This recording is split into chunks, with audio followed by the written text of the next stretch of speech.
जर तुम्ही पण जिम मध्ये ही चूक सुधारली तर तुमचे मसल नक्की बनतील। जय महाराष्ट्र मित्रांनो, आज आहे माझा दिवस 54वा माझ्या बॉडी रिकम्पोजिशनचा। जिम मध्ये जाऊन लोक सर्वात मोठी चूक ही करतात की ते लवकर जास्त हेवी वजन उचलण्याचा प्रयत्न करतात आणि यामुळे त्यांची मसल बिल्डिंग प्रोसेस मंदावते आणि वरून इंजरी होण्याची शक्यता पण असते।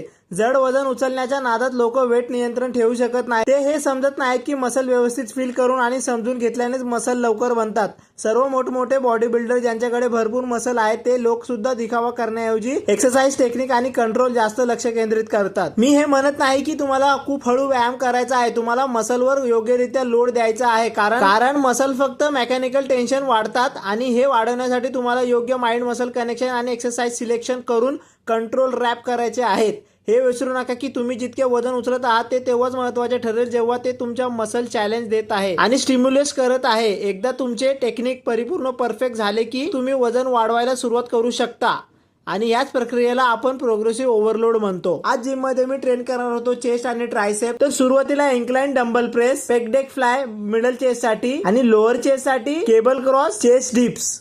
ट्रायसेपच्या वर्कआउट मध्ये केबल ओव्हरहेड प्रेस आणि रोप पुश डाऊन। व्हिडिओ मधून तुम्हाला थोडीफार पण व्हॅल्यू भेटली असेल तर तुमच्या भावाला फॉलो करायला विसरू नका।